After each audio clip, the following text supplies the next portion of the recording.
Welcome to the SCL podcast, filmed in the MD Acoustics anechoic chamber at their testing facility in beautiful Gilbert, Arizona.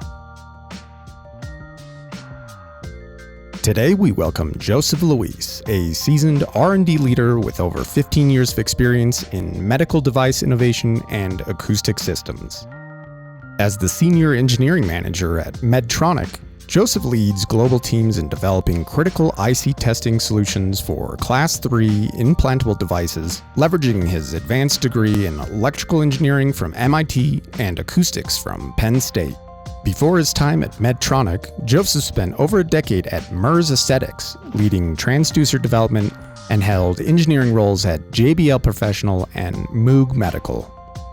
Driven by a work that matters philosophy, he focuses on developing life-improving technology while monitoring the engineering teams that bring them to reality. Well, hey, we're here today at Soundcave Labs podcast. We welcome Joseph Luis from Medtronic. Yep. So thank you for coming and being with us today. I appreciate you guys having me. Excited to have you here. So why don't you give us a little bit of background about who you are and your upbringing a little bit, and we're excited to hear more about your story. Sure. So I guess background in acoustics at least is, we talked a little bit before, but I kind of grew up loving audio, loving music, and when I was young, I was the kid who wanted to put the 12-inch, 15-inch subwoofers in the trunk and kind of annoy the neighbors, and that's, I wanted to do that. And when I was an undergrad, I was lucky enough to take a course with Dr. Bose, who was still teaching at the time, and then I really thought that's what I want to do for the rest of my life. I know, because I remember even he would bring in some examples, and just it was like the one class I was really good at, and got out of undergrad and went to graduate school, got to Penn State, and came to find out, well, no professor really has a ton of funding to build the ultimate loudspeaker system, so I probably should find some other research project to do. And I also had a real big interest in the medical field. At one point I wanted to be a doctor or a surgeon, and so I sort of merged the two together, and I found a bioengineering professor who was doing some research on transdermal drug delivery using ultrasound. So kind of all of the glucose monitoring that you see today, that was some of the background for that. We had a chemical engineering professor who was working on how do I measure blood glucose interstitially through the tissue. And then we were working on, well, if we can do that, how do we sonicate the skin and make it more diffuse so we can push large molecule drugs through the skin? So no more pinprick and no more shots was kind of the idea. All battery operated was kind of the vision. So got into that. That's sort of the entrance for me into medical acoustics. And then I did, for a little bit, I went to work for JBL and got sort of the audio bug out of me. And I was an engineer there designing pro audio. So all of the concert series speakers, ceiling speakers, those kinds of things I was working on for a little bit. And then I just got back into medical. I felt like there was just more growth there at the time. I was early starting a family, and I was like, okay, what am I going to do for the rest of my life? And am I really going to do audio? Let's get into medical. So I moved to Salt Lake City, worked for a company there doing surgical devices. And then I got a call from a company here in Phoenix that was a startup at the time. They were working in the aesthetics industry, looking at using high-intensity ultrasound to make subdermal lesions in tissue, and then the healing process would actually create a bit of a lift in the skin. So we had an indication for brow lift, segmental lift, wrinkle reduction of the décolleté. We were kind of at the time working on clinical applications of things like rosacea or acne. So a lot of really cool stuff going on that you would think, just ultrasound applied in a lot of different areas. And so the company was acquired in 2014. I stayed on for a while building an R&D team there, leading all of the transducer technology efforts. And then when they decided, to moved the facility back to North Carolina. That wasn't really where we wanted to be in. And so I decided, well, why not go into a completely different medical industry? And so I'm at Medtronic leading the IC test group. So I'm in charge of all of wafer level testing for any ICs that our design engineers come up with. So if you think about pacemakers and anything implantable, we can't really just go to the DigiKeys of the world and pull ICs and chips from wherever. We're really concerned about power consumption. If you can imagine, some of these pacemakers have to last 10 plus years. So we design our own chips, and so we have our own design engineering team, we have our own test engineering groups, and so that's the function that I lead there. That's awesome. That's amazing. But before we get there, because I feel like you just totally glossed over your childhood, your upbringing, because I know we have a little bit of common, so I want to hit that real quick, Sure. right? And this is all good stuff, because they just told you guys haven't heard of this, so this is a lot to unpack. But first off, because part of the podcast is mentorship, right? And I think your story is super unique, and I think it can be helpful to others out there. So why don't you tell us a little bit about like where you're from, where you were born, and you didn't even tell anybody. You said Penn State, but your undergrad. We want to hear a little bit about that, and like what was the challenges, if you don't mind telling us, like going from where you came from to obviously here you are, but like that initial stage, like how did you go from where you came from to college, and then can you talk a little bit about that? So I grew up in Southern California. My parents are both from Mexico. They came here. They didn't have a college education, so I was the first one in my family to go to college. But my mom in particular really sort of stressed education. She was really big on, okay, well, if we didn't, then you will. And so, she was really always, but like for her, it was sort of natural, like you're going to college. She didn't know anything about the system or anything like that, right? So to kind of give you an example, we didn't really know a ton about stuff like the SATs, because that's not necessarily the way the education system works in Mexico or in other countries, right? A lot of times you take an exam for the university, right? So I found out like, oh, there's the PSATs. Oh crap, I forgot to sign up, So I kind of in high school had to learn a little bit on my own what I had to do to even get in. And then I was lucky enough, I think, that my junior year in high school, I think, a lot of, after you take that first exam, a lot of universities are like, oh, look at us, apply to us. We have these summer programs. And one of the universities that reached out to me was MIT. And they said, hey, we have this, like, after your junior year of high school, a full summer where you can kind of come and do that. And I was like, wow, like, I didn't know that I could go somewhere like that, So that's actually the only out-of-state school I applied to. I didn't get into that summer program, by the way. I did apply and didn't get in, but I did get in for undergrad, so that's actually where I went to undergrad.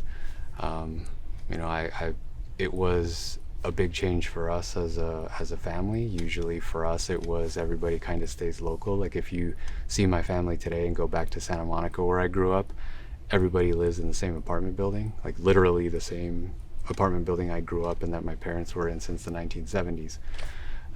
Wow. So, I don't know if you guys remember back in the days when you could actually take people to the gate at the airport, right? Yes. If you could visualize like my mom crying there as I'm boarding the plane because I'm like leaving. Her baby's leaving. That's right. Yeah, exactly. That's kind of how it was, right? And it was a good experience. I think I had a little bit of a love-hate relationship with it, probably because one, it was academically very difficult, and I had to manage that. And then two, I didn't really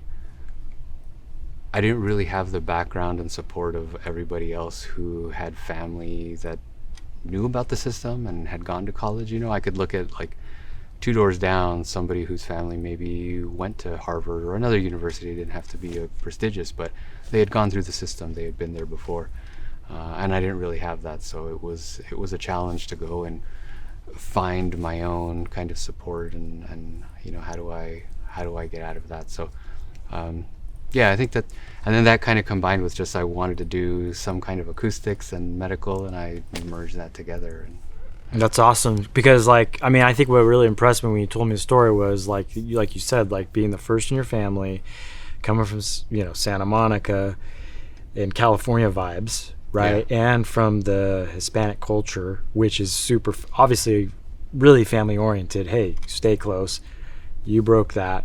You went off, got into a phenomenal school. You get there, did they have those resources to help you? It sounds like it was still like somewhat of a challenge as you kind of went through that process, right? And then when you leave, then you're like, what's the next step? And then Penn State. And I don't know, I find it fascinating because a lot of people take that for granted, especially if you come from second generation, third generation, but you kind of broke that mold, and that's phenomenal.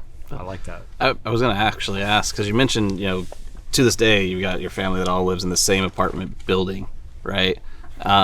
Did you find that there's like a cultural difference coming from Southern California to like MIT?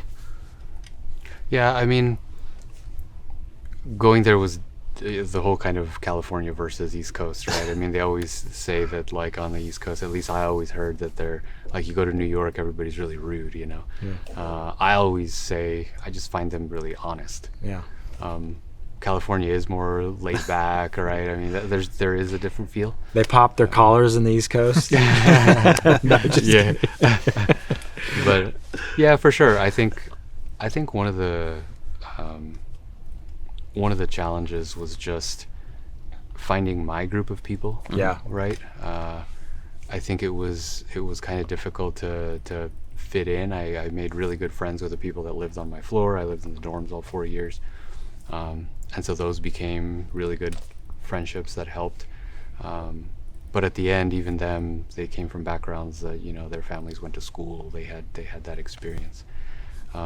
We did have a number of Latino organizations on campus, and one of the things, for instance, that multiple schools on the East Coast did was many of us couldn't go home for Thanksgiving, for instance, and a lot of people did. They just, okay, I'm flying back. I'm like, well, I can't. I don't really have the funds to do that, So they would actually put together a Thanksgiving that they would host at a different school each year, and you would all go. You'd kind of, you'd sleep on the floor, but you'd have a group of people that you're interacting with, and so it made it okay. It made things a lot simpler. We had the same thing. Those organizations knew a lot of people from California, a lot of people from Texas, where it doesn't snow. Yeah. So they would even do something simple like, let's go take a trip to the local department store, or like, the Burlington Coat Factory. Let's go get you guys what you really need. Yeah.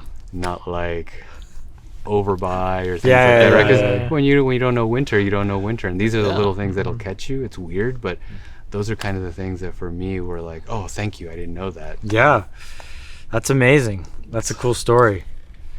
Winter, I imagine your first winter was kind of an eye-popping experience, huh? Yeah, well, day one was really amazing because the first day it snowed, I remember me and a couple people who hadn't seen snow like right outside your window before. We ran out, we were taking pictures, we were playing in it, all of that. But then by day two, you're like, okay, I'm done. This is really cold. I'd rather this just stop. Yeah. No, I know the feeling. I moved from South Texas to Utah when I was like 12. It was the same thing. We were so excited for snow, and then we didn't have coats. Yeah. Yeah. So now, talking a little bit about, I guess, going back a little bit on ultrasonics, sure. What made you decide this is the place, right? Because you said you got the audio bug out of you, right? And you worked at JBL. And then for medical, is that because everything medical is in the ultrasonic range, or? No, so for me, the medical came about is I just always wanted to somehow make an impact. I mean, that was, if you look at anybody who's the naive kind of high schooler, early college, what do you want to do with the rest of your life? I wanted to make some form of impact, and I always had an interest in medicine. Like I said, I wanted to at one point be a doctor or a surgeon or do something in the medical field. And so medical acoustics really was the way to put those two together. I could cool. work on things. I tell people like the world's a better place since I'm not a surgeon. I have coffee hands. Like, if I do work under the microscope, I kind of start to shake. So, maybe it's a better place that I didn't do that. But I can work on technology that's within a space that I like. I understand sound. I love acoustics. I love ultrasound. But then I can see the clinical impact it has. And so it satisfies two bugs. Yeah. JBL was awesome. I loved hearing what I was designing. But there was just something about adding that kind of clinical component that made it more satisfying to me. Interesting. On the ultrasonics, when you talked about like in Salt Lake City and the application to the skin, did you find anything that it actually worked, or was it promising or not promising, or it got acquired? So I'm assuming there was some technology. That startup was here in Phoenix, but it did. I mean, Oh yeah, that's right here. Yeah. For all of those technologies, you are doing a lot of clinical studies, and so you submit that to FDA as evidence that your technology works. And so, absolutely, it's not a facelift, right? But there absolutely was a measurable lift. And oftentimes, what you find in medical is in new technologies, even though they've launched and they're out there in the field, sometimes you don't always know 100% the mechanism of action, right? I mean, we had thoughts about it. We were working on additional clinical studies to understand it. But a lot of our clinical studies were meant to show efficacy, right? Yes, okay. It works. We are emitting a certain amount of ultrasound. We're burning tissue safely. We're not creating burns everywhere and creating bruising and all of that. The tissue is healing and it's creating a lift. You're not required to necessarily say why that's happening, right? And so there's a lot of work, especially in a startup company, right? You can't spend all the time figuring out why and never launch. You'll die. There's a big part of that still kind of remains unknown. Got it. But it's fun. I don't know. For me, That's it's fun to amazing. work in that. Yeah, nebulous. so you're like, well, it works. Do we know exactly why? Well, no. I took an anatomy class in my undergraduate. It was the most eye-opening class. Highly recommend everyone take an anatomy class. You live in a body, you should know something about how it works. But one of the lectures that blew my mind is when we talked about the theory of how muscles contract. Yeah. And I was like, the theory? Like, we know muscles contract. They're, like, we know this is a thing. And they're like, well, yeah, but we don't know exactly how or why. And I was like, what? So so that was the facelift project that you just talked about here in Phoenix. Was it your research in graduate school where you were working on like the blood monitoring system? Yeah. Is that a delivery. technology that's out there? I know that the glucose monitoring obviously is now the norm, right? Yeah. I mean, that's kind of a lot of companies that are taking that on. The drug delivery portion, I think, is where there are still some challenges. My thesis advisor unfortunately passed away through an accident, and I think somebody in her lab picked it up in Jordan. And so I haven't touched base with him, but he had been working on it still, specifically for insulin delivery. But I know some people are working on drug delivery that way. Interesting. Yeah. Using ultrasound, Yep. but there's not necessarily that product on the market today. No. Okay, it's still experimental. So it didn't really quite catch on. I think probably user experience, but there was the earlier technologies was you go in for a treatment. So you go in, they sonicate because the skin stays diffuse for a number of hours afterwards.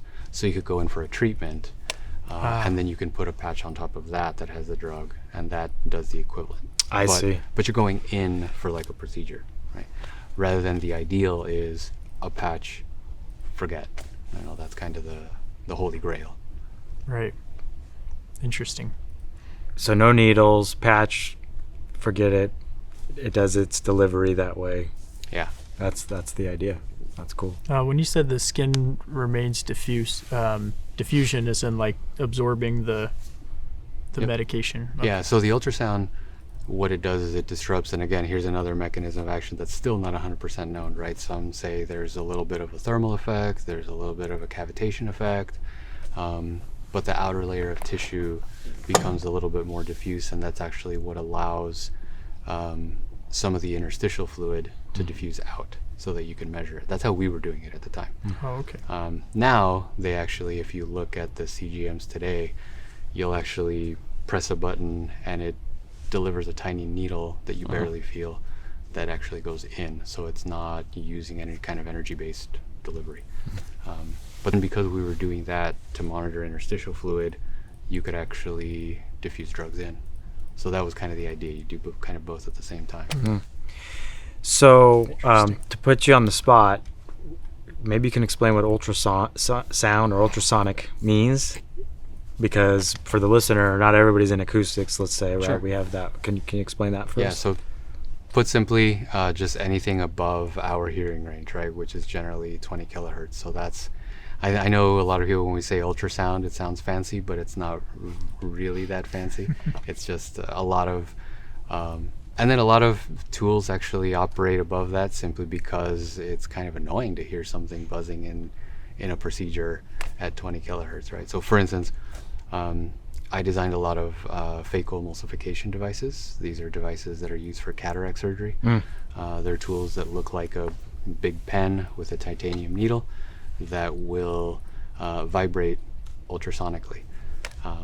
It'll aspirate the cataract that it breaks up through the center, and then there's an irrigation channel that keeps the eye chamber from collapsing. And so you can kind of imagine that process of jackhammering, sucking out, keeping fluid in.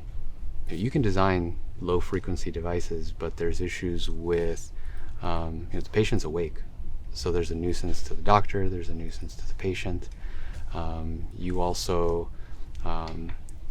can get a lot of subharmonic effects, where if you're operating at 40 kilohertz even, you'll get 20 kilohertz noise coming off of the device. So we worry about that. So really you operate ultrasonically, not just for efficacy, but also for patient comfort.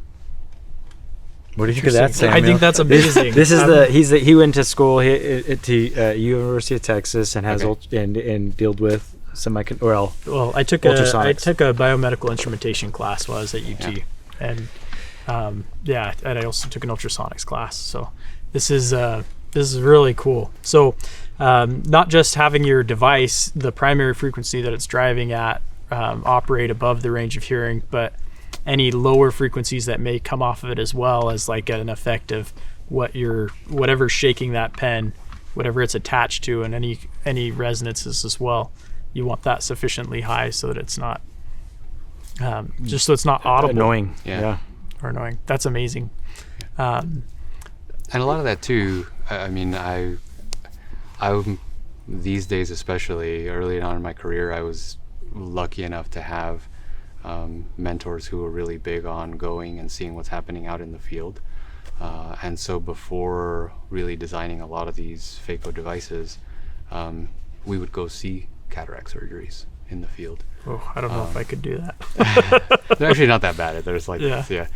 The stranger thing is going to cadaver studies where you're working on a cadaver for a certain part. Like if you think you're going to do eye surgery or neurosurgery, they don't give you the whole body, right? So they give you the portion that you need. That's a little weird. So you just operate on an eye. Or a head. Here you go.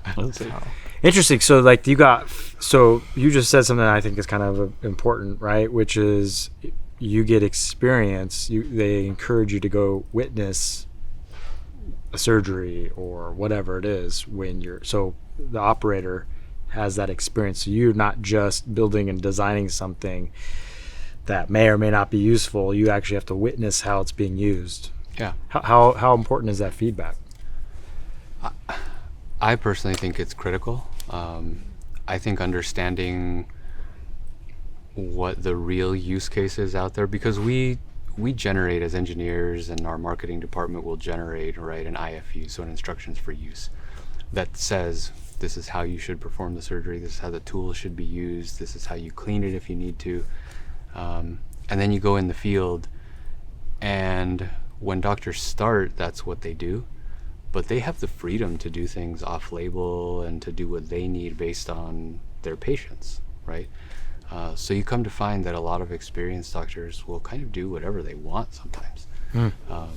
Whether it be a surgical tool or even, for instance, when we only had a brow lift on our transducers, doctors were already using it on the body off-label. It's okay for them to do that. We can't advertise that it can be used there, but doctors can experiment on their own and do what they feel like doing. So I think going and seeing what is really happening in the field is critical for people who are designing these tools to kind of go and say, I mean, one of the first things I remember witnessing was we had off of the back of these devices a silicone overmold, right, that's meant to keep water from coming in because you have to stick them in an autoclave and disinfect them. We had a certain method in the IFU that you're supposed to fold all of these, and that was all well and good, but the surgeon's bouncing back and forth so quickly that what the nurse does is she takes that wire and she just cranks it around the tool, and you're like, oh, well, that's why we're getting a bunch of failures back from the field right at the strain relief, because that's how they're actually doing it. So it enabled us to come back and go, okay, if that's what they're actually going to do, what can we do to better design it and manufacture it? Interesting. So your role right now, you test all of the integrated circuits, the ICs, and these are things that are everything from pacemakers to like the cataract pen, neuromodulators. Yep. Tell us more about some of the different devices that you work on. Yeah, so those are our two biggest devices. We've got also pulse oximeter devices. So you see, you put your finger on, right? Or we've got an implantable that will monitor cardiac rhythm. So it's called Link. That device is temporary, so it monitors your heart rhythm to decide whether or not you need a pacemaker or some kind of defibrillation tool put in and implanted. So we kind of cover a broad range. We're even involved now on some clinical studies. Last year we got funding from the Gates Foundation to kind of merge and partner and look at preeclampsia in women, so monitoring blood pressure and different other aspects of the body. So we're trying to go to a clinical trial for that, which my team is a part of, right? Anything that goes to a clinical trial needs to have some rigor within its testing.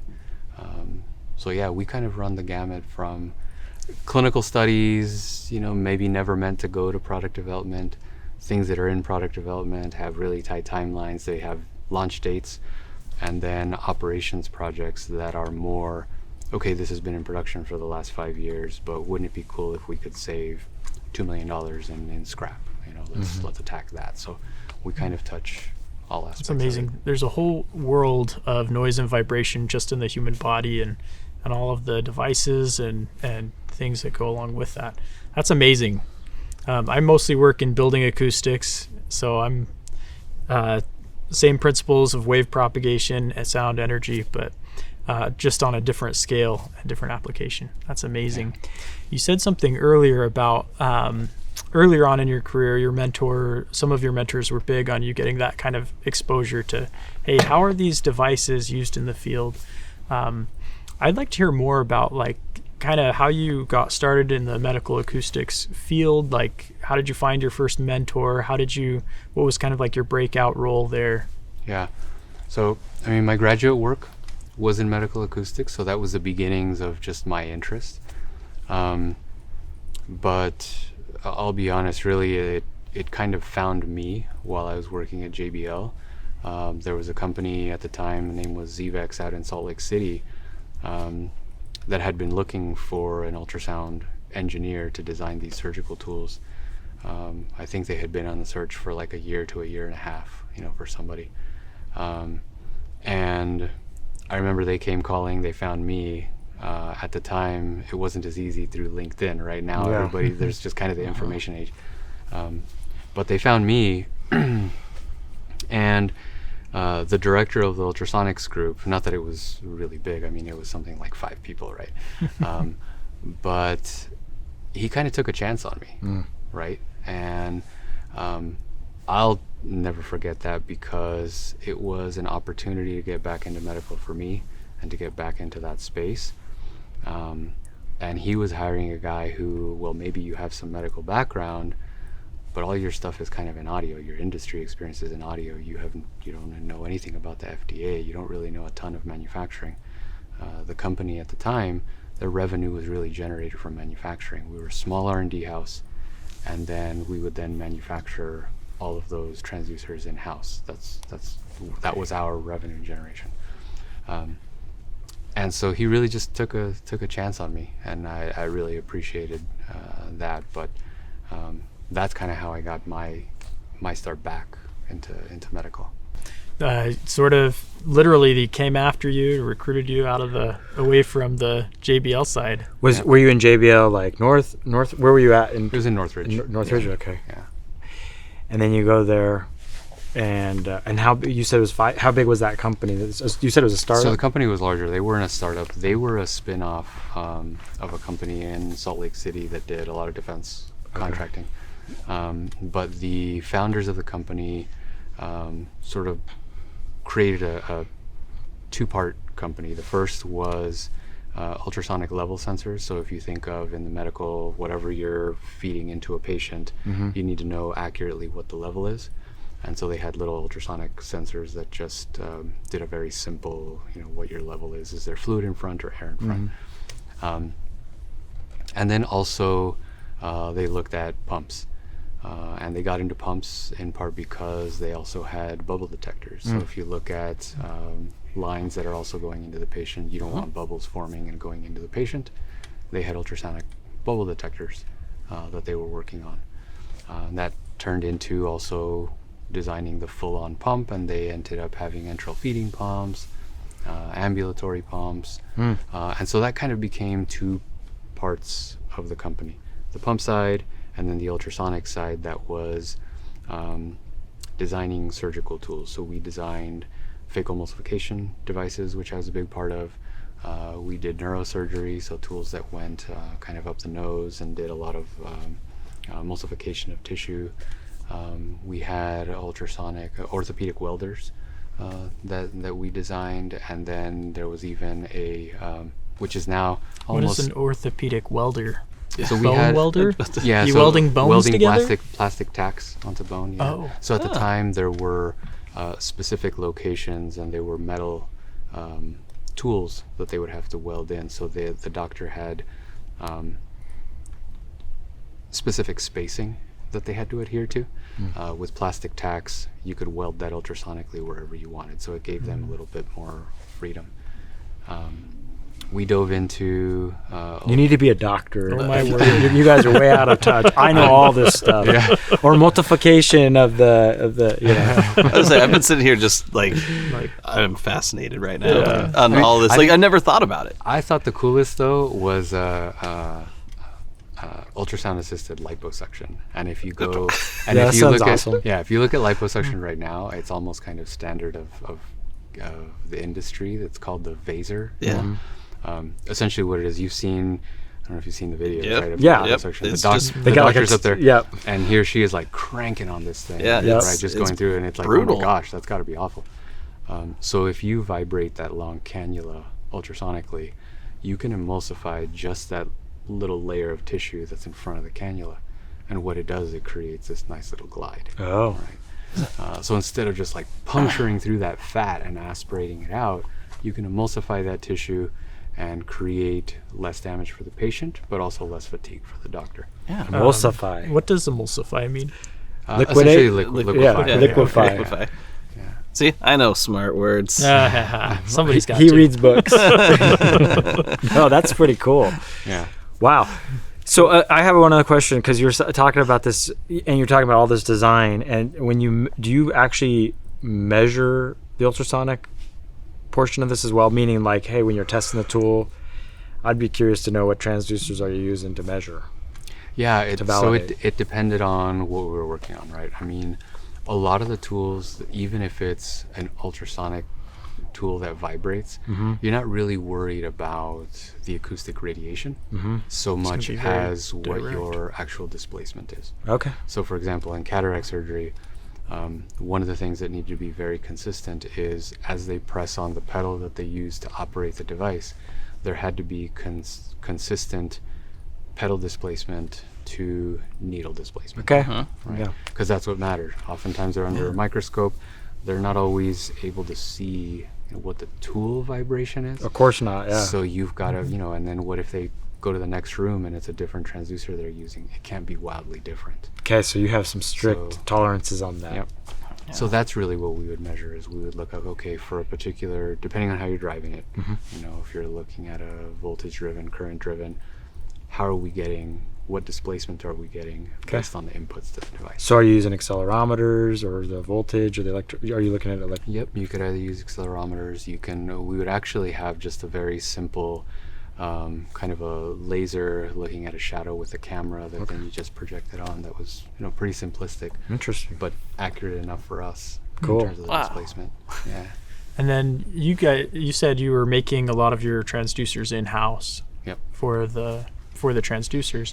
For my master's degree, I was making capacitive micromachined ultrasonic transducers, and in order to finish my thesis, I had to prove that it worked.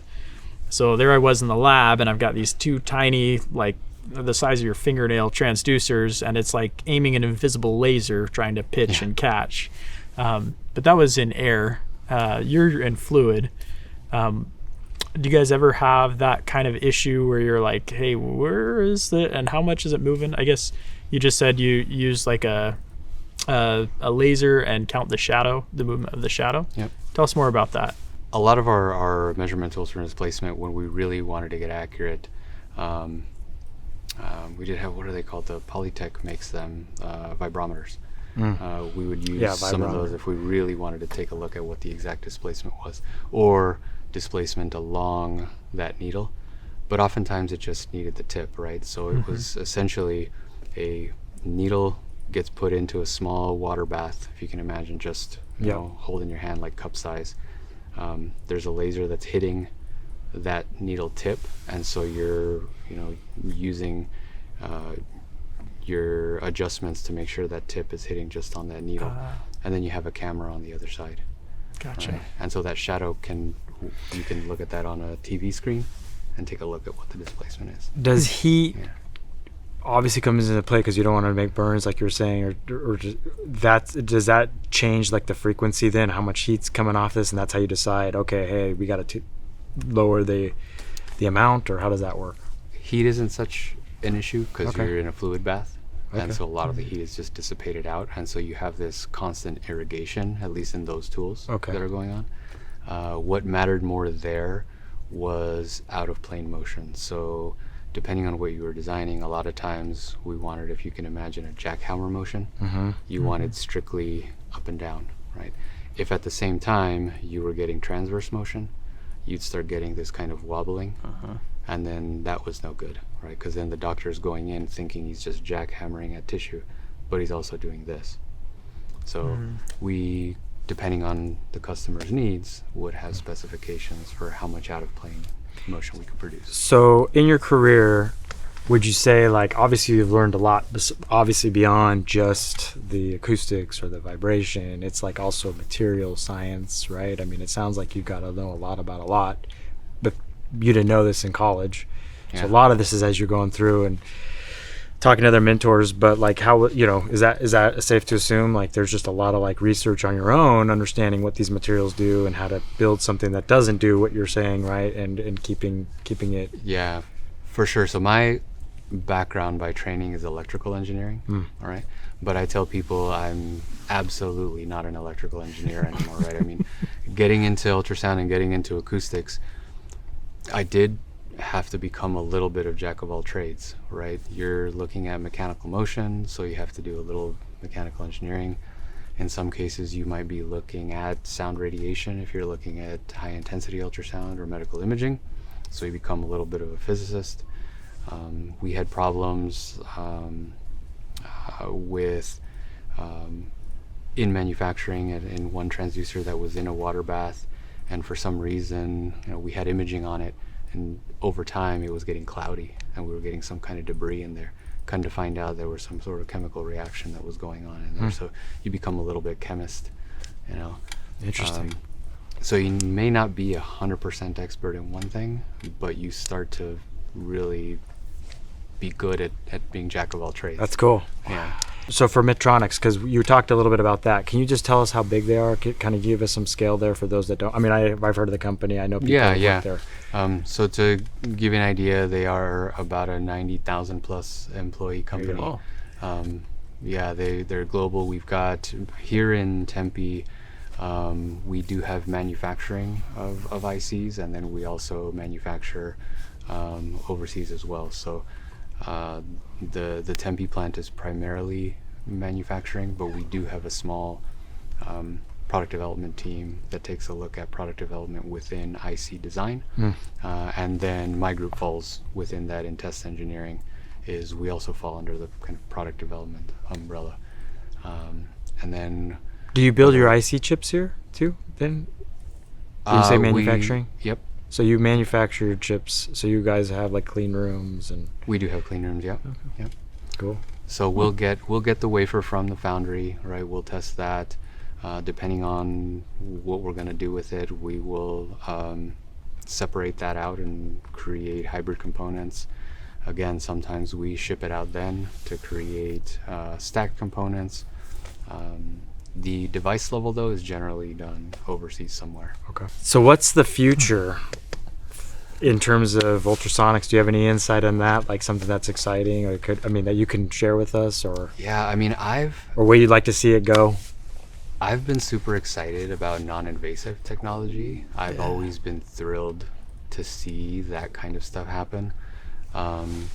Things like, so I've got, unfortunately, in my own family,